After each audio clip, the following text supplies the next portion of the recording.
책을 통해 더 위대한 우리 자신을 만나고자 합니다. 안녕하세요. 제호의 서재 한재호입니다.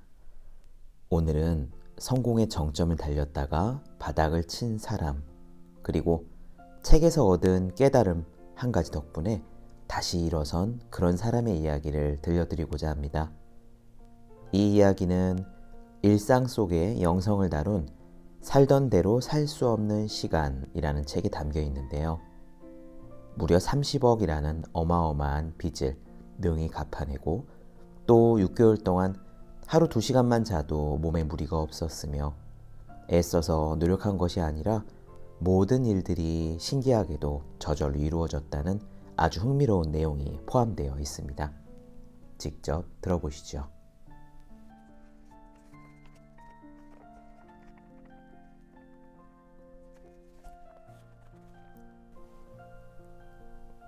그는 전자회로를 설계하는 엔지니어였다.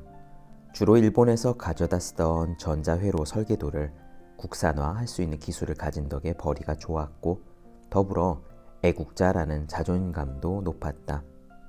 구체적으로 그는 일본 기술을 가져와 사용하던 아파트의 무인 경비 시스템과 무인 관리 시스템을 국산화시키는 일을 했다. 돈이 술술 벌리니 하고 싶은 대로 하면서 살았다. 부모한테 물려받은 돈을 쓰는 것도 아니고 내가 벌어서 쓰는데 뭐가 문제냐고 그는 생각했다. 그는 차를 2대 가지고 있었다.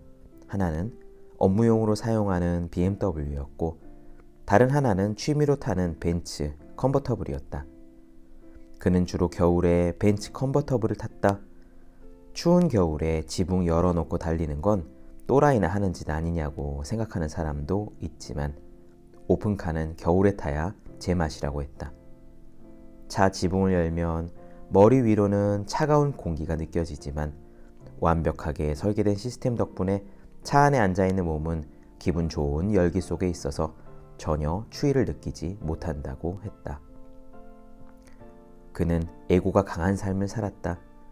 프로젝트를 추진하다 보면 여러 사람들과 어울리며 일하게 되는데 그는 머리 나쁜 사람을 싫어했고 일 못하는 사람이나 발전 없이 늘 제자리에 있는 사람을 무시했다. 국어라는 거지도 싫어했으며 노숙자를 비난했다. 사회의 밑바닥으로 떨어질 수밖에 없었던 불운한 삶에는 전혀 무관심했다. 그는 모든 타인의 불운에 대해 무관심했다. 그러던 어느 날 그의 인생에 중대한 사건이 발생했다. 도무지 이해할 수 없는 사기 사건에 걸려들고 만 것이다. 제품 설계도만 팔았어야 했는데 돈을 더 벌겠다는 욕심에 완성품을 만들어 납품하기로 한 것이다. 납품 계약서에 독소 조항이 있었는데도 설계도만 팔 때보다 이익이 많이 남는다는 사실에 눈이 멀어 그냥 넘어간 것이 화근이었다. 완성품이 나올 시기가 되었는데 제품을 수주한 쪽에서 기술적인 하자가 있으니까 물건을 받지 못하겠다며 계약서에 명시한 대로 손해배상을 요구했다. 나중에 앞뒤 정황을 맞춰보니 납품을 받기로 한 제품 유통회사 사장이 처음부터 계획한 사기였다는 것을 깨달았지만 입증할 증거가 없었다. 무엇보다 문제가 발생했을 때 일방적으로 자신이 뒤집어 쓸 수밖에 없는 계약서에 스스로 서명을 했던 것이 큰일을 만들었다. 돈에 대한 욕심이 그의 판단을 마비시켰다고 생각하는 것 말고는 다른 이유를 찾기 어려웠다. 그 무렵 회사가 보유한 현금이 별로 없었기 때문에 빚을 얻어 이 문제를 해결하기로 했다. 그때 그는 분당에 있는 시가 25억짜리 아파트에 살고 있었기 때문에 집을 팔아서 갚을 생각에 빚을 내기로 했던 것이다. 그런데 1금융권에 대출을 신청했지만 턱없이 부족한 금액만 나왔다. 그때가 2007년이었는데 부동산 광풍이 지나간 뒤라 강도 높은 대출 규제가 시작돼서 원하는 금액의 대출을 해줄 수 없다고 했다. 어쩔 수 없이 이 금융권에서 일하던 지인의 도움으로 추가 대출을 받았다. 부동산 투자 거품이 꺼지자 25억짜리 아파트를 보러 오는 사람조차 없었다. 집을 못 팔고 시간을 보내다가 결국은 경매가 들어왔다. 2번의 유찰을 거쳐 6억에 낙찰되었다. 너무 억울한 가격이었지만 어쩔 도리가 없었다. 갚지 못한 빚은 그야말로 눈덩이처럼 불어나 급기야 사채까지 끌어다 쓰는 지경에 이르렀다. 무서운 불면증이 덮쳐왔다. 마음속에 화와 원망이 가득했다. 24시간 화가 나 있으니 잠을 잘 수가 없었다. 잠이 날아간 머릿속은 지옥이었다. 진짜 지옥 같은 나날이 이어졌다. 사기를 당했다는 사실이 너무 창피했다. 자살을 생각했다. 하지만 남은 가족에게 너무 무책임한 일이라 그 마음은 곧 지워버렸다. 사치회사의 실무를 맡고 있던 과장은 사장의 지시로 혹시 그가 죽을까봐 미행을 했다. 이유는 단순했다. 죽으면 돈을 못 받기 때문이다. 회사까지 문을 닫으며 모든 의욕이 없어진 그는 자신의 밥벌이와 상관없는 책을 읽기 시작했다. 그것은 그동안 전혀 해보지 않던 일이었다. 그는 살아오면서 자신의 돈벌이와 관련된 기술 서적 이외에는 책을 읽어본 적이 없었다. 그때부터 거의 매일 도서관에 출근하면서 동서양 고전을 가리지 않고 읽기 시작했다. 특히 노자의 도덕경을 읽을 때는 눈물이 났다. 내가 왜 이런 세계를 모르고 살았을까 한탄스러울 정도로 빠져들었다. 자신은 자연의 이치대로 살지 않았고 반자연적으로 살았음을 알게 되었다. 눈물이 날 만큼 가슴을 파고드는 깨달음이 있었다. 크게 깨달은 만큼 앞으로는 자연의 이치대로 살아야겠다는 생각을 했다. 이자가 계속 밀리니 사채회사의 과장이 집으로 찾아와 왜 매일 도서관에 가는지를 물었다. 그때 비로소 미행당하고 있다는 것을 알게 되었다. 그 무렵 기적 같은 일이 일어났다. 사채회사의 그 과장이 6개월치의 이자를 자기 월급으로 대납해주고 있었다는 것을 알게 된 거다.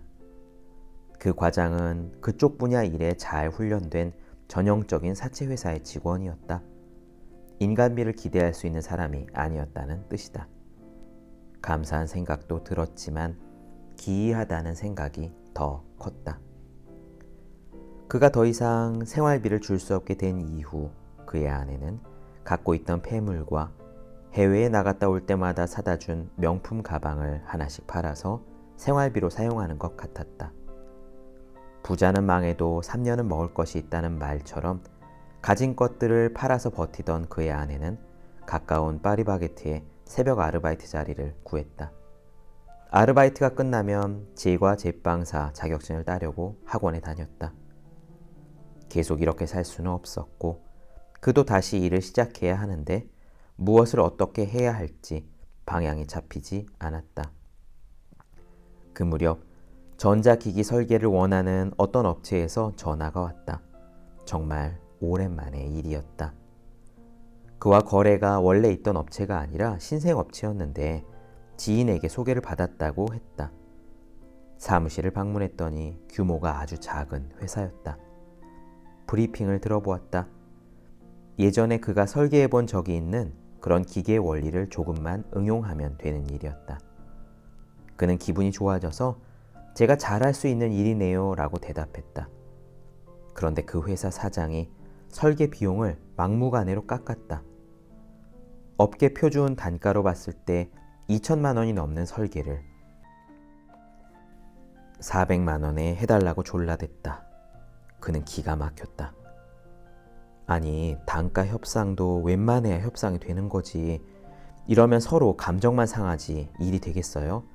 저를 소개받았을 때는 경력에 대한 기본 정보는 들으셨을 텐데요. 그랬더니 그 사장은 이렇게 말했다고 한다. 저희가 정말 돈이 없어서 이러는 겁니다. 혹시 다음번에도 맡아주신다면 그때는 제 값을 드리도록 할게요. 정말 기가 막히는 일이었다. 시제품 만드는 비용을 제외하면 설계를 50만 원에 해줘야 된다는 계산이 나왔다. 그는 설계를 부탁한 사장의 눈을 보았다. 미안해하는 표정이었다. 사람의 속을 어찌 알겠나 싶었지만 이상하게도 진심이 느껴졌다. 그 자리에서 딱 잘라서 거절할 수가 없었다. 당장 결정할 수 없으니 내일까지 생각해보고 답을 드리겠다고 하고는 그 회사를 나왔다. 그런데 이상하게 마음이 편했다. 2천만 원짜리 일을 400만 원에 해달라고 하고 결과적으로 내 주머니에 들어오는 돈은 50만 원밖에 안 되는 한심한 설계 의뢰를 받아놓고 왜 이렇게 마음이 편한 거지? 하는 생각이 들었다. 그때 불쑥 마음속에 담아두고 있던 노자의 도덕경 제7장이 떠올랐다. 하늘과 땅이 영원한 까닭은 자기 스스로를 위해 살지 않기 때문입니다. 그러기에 참 삶을 사는 것입니다. 성인도 마찬가지입니다. 자기를 앞세우지 않기에 앞서게 되고 자기를 버리기에 자기를 보존합니다. 그는 도덕경의 이 내용을 현실의 버전으로 바꿔보았다. 다른 사람이 필요로 하는 것을 채워주면 당신이 필요한 것을 얻을 것이다. 자신을 버림으로써 성취를 이룰 수 있다. 그때까지 그는 전자회로 설계자로서 자신의 기술이 우리나라 최고 수준이라고 생각해왔다. 그래서 내 기술은 곧 내 가치이고 이것은 정당한 가격으로만 평가되어야 한다고 생각했다. 정당한 가격이란 내가 만족할 만한 가격이며 이러한 가격에 대한 자부심이 인생을 이끌어 나가는 동력이라고 생각했다. 그에게 비싼 돈을 지불할 수 있는 상대에게는 고개를 숙였고 그렇지 못한 상대에게는 고개를 쳐들었다. 이렇게 살아온 방식에 대해 한 번도 잘못되었다고 생각한 적이 없었다. 하지만 그는 크게 사기를 당함으로써 그동안 살아왔던 방식에 회의를 느끼게 되었다. 왜냐하면 그에게 사기를 친 상대는 그의 기술에 대한 가격을 낮게 평가한 것이 아니기 때문이다. 사기를 계획한 상대의 눈에 들어온 그는 단지 돈을 좋아하는 사람이었을 뿐이었고 그는 사기꾼이 던진 돈이라는 미끼를 덥석 물었던 것이다. 사기 사건 이후 처음에는 이제부터 사람은 믿지 않을 거야 라고 되뇌었다. 그러나 깊게 들여다보면 그는 애초에 사람을 믿은 것이 아니다. 처음부터 사람을 보고 계약한 것이 아니라 그 일을 맡으면 이익이 많아서 맡았던 것 뿐이었다. 그는 지금껏 한 번도 사람의 마음을 보고 일한 적이 없었다는 생각을 했다. 그는 늘 계산기만 보고 일했다. 그때 그는 처음으로 자신의 인생에서 계산기를 치워버렸다. 그리고 그 자리에 노자의 도덕경을 갖다 놓아 보았다. 이제 사는 방식을 바꿔보기로 했다. 벼랑 끝에 있으니 차라리 변할 수 있었다. 계산기를 먼저 두드리지 않고 내 기술을 필요로 하는 상대가 있다면 그것을 우선 채워주는 것을 목표로 살아보자는 생각을 했다. 현실은 빚밖에 남지 않은 한심한 처지였지만 그전에는 감히 할 수 없었던 생각을 하기 시작한 것이다. 다음날 그는 신생업체의 설계 의뢰권을 맡겠다는 연락을 했다. 사장은 진심으로 고마워했다. 그 회사와의 프로젝트가 다 끝나고 설계비 정산도 모두 끝난 다음이었다. 몇 달쯤 지났을까? 설계를 맡겼던 그 사장에게서 전화가 왔다. 지난번에 설계비를 너무 싸게 해주셔서 고마움과 미안함이 남아 있었습니다. 그래서 오늘 120만 원을 송금했어요. 예상치 못한 일이라 너무 놀라웠다. 100만 원은 이자 내는데 사용하고 20만 원은 유니세프에 기부하기로 했다. 빚쟁이가 맞지만 이 120만 원은 큰 의미가 있는 그런 돈이기에 꼭 그래야만 할 것 같았다. 정말 한 푼이 아쉬운 상황이었지만 20만 원을 뚝 떼어내는 그 행위를 통해서 스스로 내가 다르게 살기 시작했다는 그런 확인을 하고 싶었다. 무슨 배짱인지는 모르겠지만 이렇게 살아도 빚더미에 눌려서 죽지는 않을 거라는 믿음이 생기기 시작했다. 마음을 그렇게 바꾼 다음부터 신기하게도 일이 많이 들어왔다. 예전에는 의뢰가 들어오면 가격부터 따졌는데 이제는 어디에 어떻게 쓰일지를 먼저 물었고 그것이 이치에 합당하면 가격은 상대에게 줄 수 있을 만큼만 달라고 했다. 그는 자신의 기술이 업계 최고 수준이라고 생각하고 살았던 사람이기 때문에 예전에는 가격이 안 맞으면 아니 이 사람들이 뭘 모르네 라면서 화부터 냈는데 마음속에서 계산기를 치워버리기로 작정한 이상 기술에 대한 가격은 애초부터 0원이었다. 그러니 가격 때문에 화를 낼 이유는 이제 없었다. 그런데 신기하게도 화를 낼 이유가 없어지고 나니 현실이 크게 달라진 것은 없는데 마음이 점점 편안해졌다. 본격적으로 빚을 갚기 시작할 무렵 그는 이미 기적을 경험하고 있었다. 몸의 상태가 눈에 띄게 달라진 것이었다.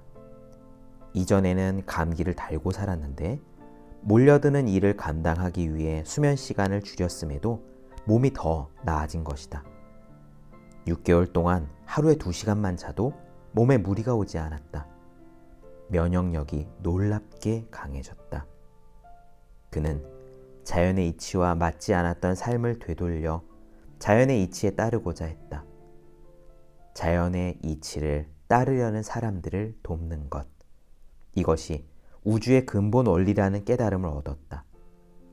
몸이 좋아졌다는 것은 우주가 자신을 빚쟁이에서 벗어나게 해주려고 도와주고 있다는 의미로 다가왔다. 네, 그렇습니다. 마음을 바꾼 다음부터 실제로 인생이 바뀌었다는 이야기입니다. 노자의 도덕경은 도와 덕에 대한 이야기지요. 우주에 깃든 도, 그리고 그것을 우리가 체화하면서 사는 덕. 그것은요, 간단하면서도 결코 간단하지 않은 이 자연스러운 삶이라는 가치를 핵심으로 하고 있습니다.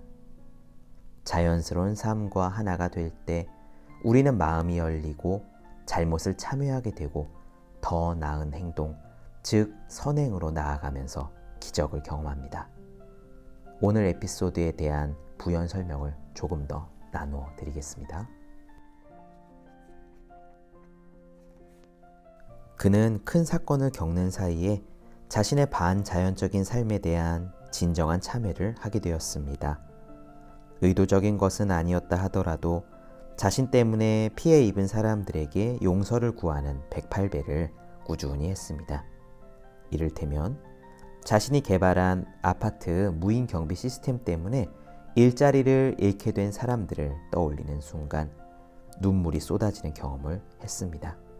그리고 그렇게 번 돈으로 자기 자신만을 위해 살았던 지난 삶을 참회했습니다. 마침내 자신을 사기 사건에 휘말리게 해서 곤경에 몰아넣은 사람에 대한 극심한 분노까지 사라지면서 용서를 해야겠다는 마음이 들었습니다. 그 사람에게 어쨌든 나를 깨닫게 해줘서 고맙다. 사업이 잘 되길 바란다. 라는 마음으로 108배를 올렸다고 합니다. 정말 신기한 마음의 변화를 경험한 것입니다. 그리고 그는 일상 속에서도 사는 방식들을 변화시켰습니다. 구체적으로 이런 것들입니다. 첫째, 엘리베이터에서 모르는 사람을 만나면 먼저 인사한다. 둘째, 경비 아저씨께 열심히 인사한다. 셋째, 아파트 화단에 떨어져 있는 쓰레기를 보면 그냥 지나치지 않는다. 넷째, 거래처 담당 직원이 신기술에 대한 정보가 미흡해도 무시하는 말투로 말하지 않는다. 다섯째, 누구를 만나든 옷차림을 보고 판단하지 않는다. 여섯째, 길가에서 구걸하는 거지를 만나면 그냥 지나치지 않고 단돈 1,000원이라도 준다. 그는 이러한 변화의 과정을 선행이고 개선이라고 표현했습니다. 한문 공부가 두터운 그는 단지 착할 선이 아니라 좋을 선의 뜻을 가진 선행이고 개선이라고 했습니다. 좋은 쪽으로 바꾼다는 뜻을 가진 선행이라는 말은 우리의 삶을 최적화시키는 행위라고 설명했습니다. 그는 자신이 바닥을 쳤던 10년 동안 변화를 겪으며 깨달은 게 있다면서 저에게 다음과 같은 이야기를 들려주었습니다. 작은 도시에서 포장마차를 하며 힘들게 살아가는 할머니가 있어요. 할머니에겐 병든 남편과 아들이 맡겨놓고 간 손자가 있을 뿐이죠. 정부에서 차상위 계층 대상자로 지정한 것도 아주 최근의 일이라 그 전에 남편 병원비 때문에 쓰게 된 일수 빚이 있었어요. 빚을 못 갚으니 일수업자가 보낸 깡패가 와서 돈 안 갚으면 포장마차를 다 때려 부수겠다고 협박을 하곤 했습니다. 이럴 때 할머니는 두 가지 방식으로 대처를 했어요. 이놈들아, 여길 때려 부수려면 나를 먼저 죽여라 하는 방식과 이놈들아, 맘대로 때려 부숴라. 그런다고 나 죽지 않는다. 이렇게 두 가지 방식이었어요. 할머니 인생에 기적이 일어나려면 후자의 태도가 필요합니다. 전자의 태도는 그동안 내가 살아왔던 방식이었죠. 물론 나뿐만 아니라 많은 사람들이 이렇게 살아가요. 나는 이거 없으면 죽는데 어떻게 이걸 손에서 놓나. 마지막 남은 건 나한테 이거 하나뿐인데 어떻게 내가 이걸 놓을 수 있느냐. 그런 말이에요. 나한테 이 포장마차가 전부이고 이 포장마차가 없으면 살아갈 수 없다고 생각하지만 내가 포장마차가 없어도 살 수 있다고 생각하는 순간, 그래서 내려놓고 비우는 순간 나에게는 진짜 힘이 생기고 도와주는 사람이 나타납니다. 기적은 사람을 통해 나타나니 도와주는 사람이 나타나야 기적이 오는 것입니다.